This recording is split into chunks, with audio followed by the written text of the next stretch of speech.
नमस्कार, एवन उत्तराखंड देख रहे हैं आप। मैं हूं आपके साथ ऋतुश्री पथरिया। बुलेटिन की शुरुआत से पहले एक नजर हेडलाइंस पर।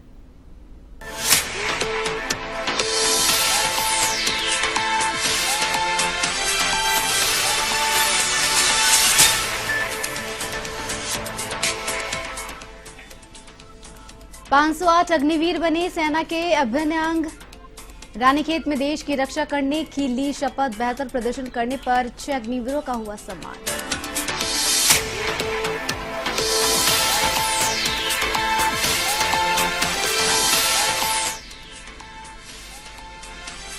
भू कानून के उल्लंघन पर प्रदेश सरकार सख्त। बाहरी लोगों को जमीन बेची तो होगी कार्रवाई। जिलों के अधिकारियों को तुरंत कार्रवाई के निर्देश।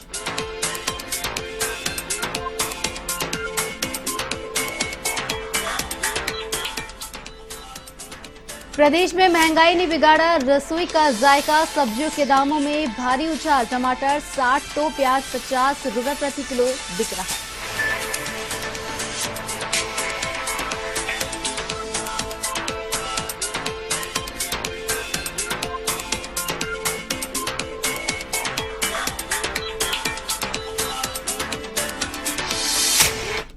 तो बुलेटिन में खबरें विस्तार से। रानीखेत के ऐतिहासिक सोमनाथ मैदान में 31 सप्ताह के कठिन परिश्रम के बाद 508 अग्निवीरों ने देश पर मर मिटने की शपथ ली। कुमाऊं और नागा रेजिमेंट के शपथ ग्रहण समारोह का भव्य आयोजन किया गया। इस अवसर पर देश की आन बान और शान की रक्षा का संकल्प लेकर 508 नए जांबाज सेना का अभिन्न अंग बने हैं। प्रशिक्षण के दौरान सभी गतिविधियों में बेहतर प्रदर्शन करने वाले 6 अग्निवीरों को KRC commandant brigadier Sanjay Kumar Yadav ने उत्कृष्ट मेडल देकर सम्मानित किया।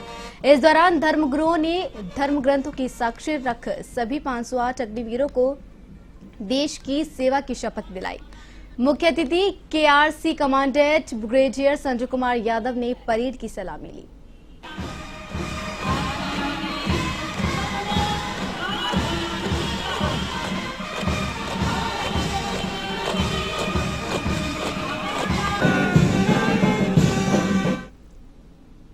कुमाऊं रेजिमेंट के इस ऐतिहासिक सोमनाथ ग्राउंड से 508 अग्निवीर कसम परेड उन्होंने लिया है।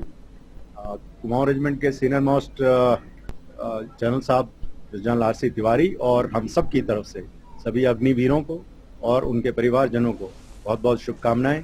हम आशा करते हैं कि जैसे कि हमारे पूर्वजों ने इस रेजिमेंट का नाम और झंडा हमेशा ऊपर रखा है, ये सभी अग्निवीर भी जो है उस नाम नमक निशान को ध्यान रखते हुए रेजिमेंट का नाम और गौरव।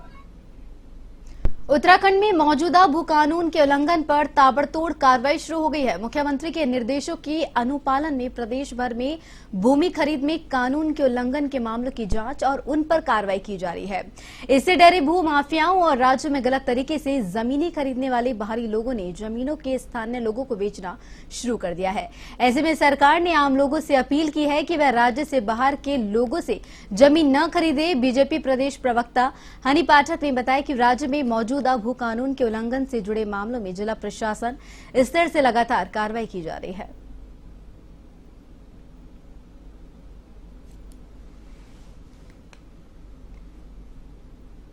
ये जो हमारी जीरो टॉलरेंस की सरकार चल रही है और इस पे लगातार एक से एक बड़े कानून बनाए जा रहे हैं और उत्तराखंड के हित में रहने वाले सभी कानून यहाँ उत्तराखंड में हमारे मुख्यमंत्री जी ने लाए हैं और लागू किए हैं। उसी क्रम में ये जो अभी जमीन वाला मैटर है, इसमें उन्होंने साफ तौर पे कहा है कि 250 वर्ग मीटर से ज्यादा की जमीन कोई भी किसी को न तो खरीद सकता है न बेच सकता है बाहरी से आए लोगों को।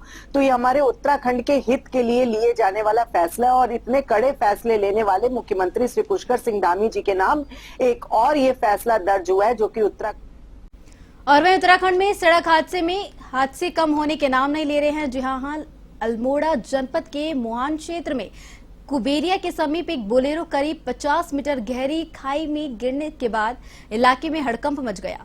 दुर्घटना में वाहन चालक भीम सिंह की दर्दनाक मौत हो गई। वहीं घायल चार लोगों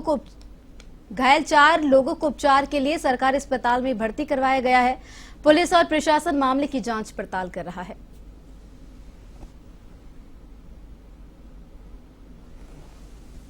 दिल्ली से मेरे कज़न हैं पूरन सिंह मंडल, इनकी मम्मी एक्सपायर हो गई थी कल दिन में 3 बजे। तो हम दिल्ली से करीबन 8 बजे चले थे यहाँ के लिए। तो हम मोहान में पहुँच गए थे रात में 1:30 बजे। 2.5 घंटे हमने वेट किया और 4 बजे फाटक खुला, हम वहाँ से निकले हैं।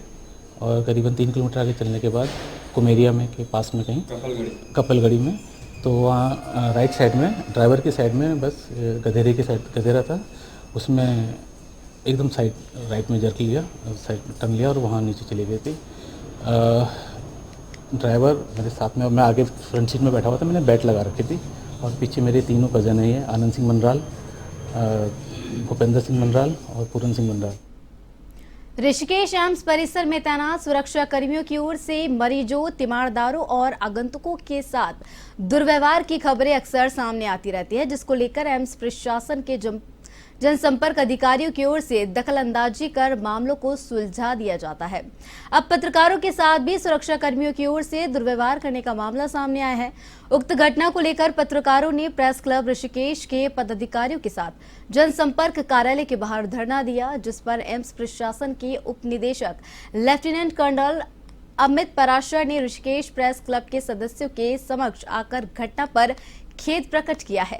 साथ ही साथ एम्स परिसर में तैनात सुरक्षा कर्मियों के मुख्य सुरक्षा अधिकारी को बुलाकर पूरे मामले की जांच के आदेश दिए हैं।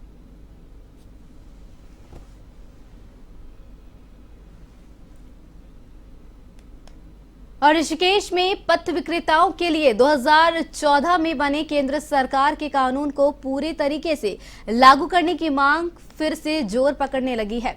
हॉकर्स ज्वाइंट एक्शन कमेटी के बैनर तले रेहड़ी पटरी पर काम करने वाले लोगों ने एसडीएम कार्यालय पर नारेबाजी करते हुए प्रदर्शन किया और एसडीएम को एक ज्ञापन भी सौंपा। ज्ञापन में पथ विक्रेताओं के लिए कई प्रकार की सुविधाओं को जुटाने की मांग की गई।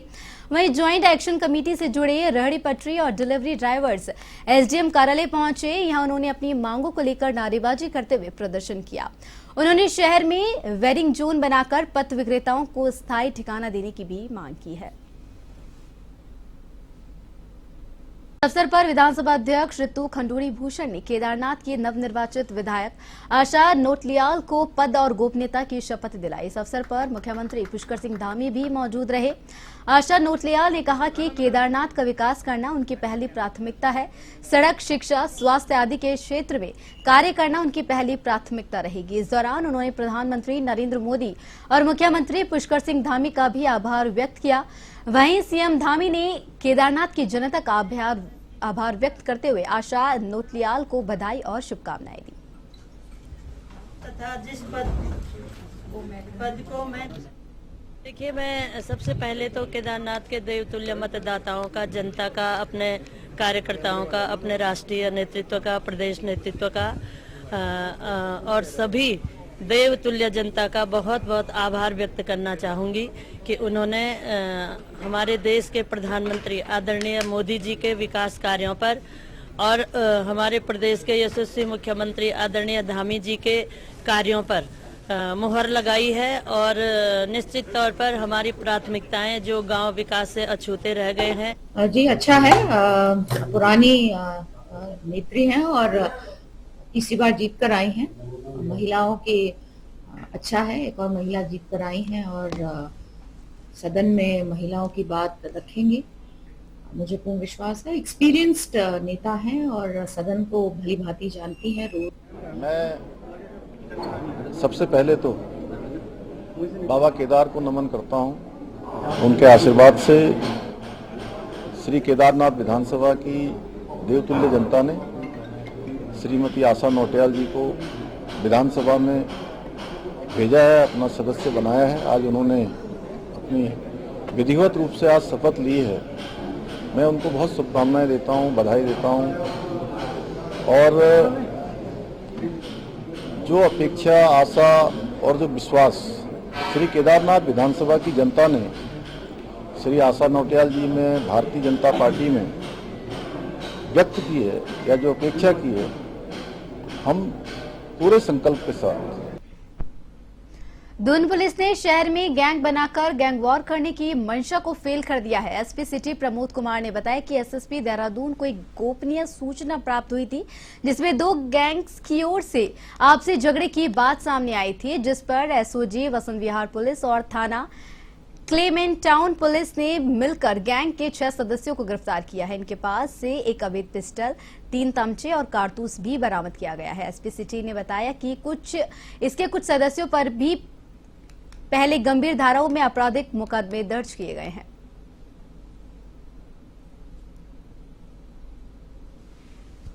हमारी एसओजी और थाना बसंत विहार साथ ही थाना क्लेमेंट टाउन की पुलिस ने संयुक्त कार्रवाई करते हुए एक बहुत ही भयानक जो हो सकती थी गैंग वॉर, क्योंकि भारी मात्रा में जो असले बरामद हुए तो उसे अंदाजा लगाया जा सकता है कि किसी बड़ी प्लानिंग की या किसी बड़ी घटना को अंजाम देने के लिए इनके पास ये हथियार मौजूद थे। कल एसएसपी साहब को सूचना प्राप्त हुई थी कि कुछ जो हैं ऐसे अभियुक्त जो कि पूर्व में मुकदमों में भी जेल गए हैं, तो उनके द्वारा जो है अपने अपने यंग लोगों के जो है गैंग बना लिए गए हैं और आपस में जो है एक दूसरे के ऊपर वारदात करने के फराक में घूम रहे हैं। उसी की दृष्टि से कार्रवाई करते हुए थाना बसंत विहार और एसओजी की पुलिस ने, थाना क्लेमेंट टाउन की पुलिस ने अपने अपने क्षेत्रों से जो है तकरीबन 6 लोगों को जो अरेस्ट किया गया है और इनके पास से एक पिस्टल जो है 315 बोर की और बाकी 3 तमंचे जो हैं और कारतूस जो है भारी मात्रा में वो इनसे बरामद किए गए हैं। एक अभियुक्त थाना बसंत विहार में पंजीकृत किया गया है और दूसरा अभियुक्त जो है थाना। और उत्तराखंड में इन दिनों सब्जी के दाम लगातार उछाल पर है। प्रत्येक सब्जी का दाम आसमान छूने लगा है। इस प्रकार लगातार बढ़ रही महंगाई से जहां आम लोग परेशान हो रहे हैं, तो वहीं व्यापारियों को भी कारोबार में भारी दिक्कतों का सामना करना पड़ रहा है। टमाटर 60 तो प्याज 50 रुपए प्रति किलो बिक रहा है। वहीं आलू, खीरा, मटर सहित अन्य सब्जियों के दाम भी 7वें आसमान पर है।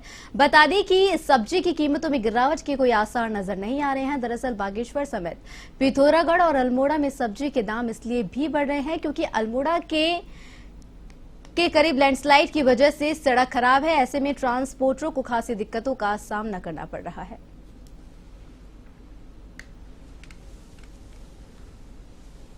जो है वर्तमान में करबला में पूरा पहाड़ नीचे आ चुका है, वो उसकी वजह से हमारा पूरे अल्मोड़ा का व्यवसाय खत्म हो गया है। अल्मोड़ा ही नहीं, अल्मोड़ा से आगे जाने वाले बेड़ीनाग है, इधर क्या कहते हैं मुंशियारी वगैरह है, वो सारी बेल्ट जो है प्रभावित हो चुकी है।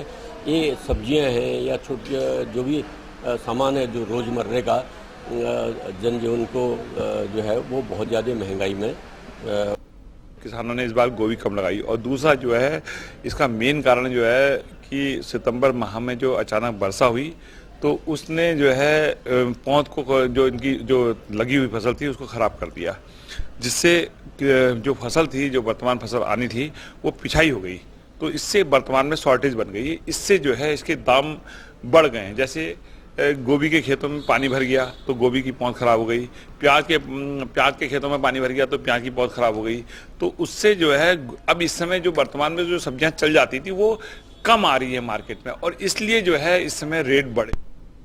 तो बुलेटिन में फिलहाल के लिए इतना ही। मुझे दीजिए इजाजत। नमस्कार।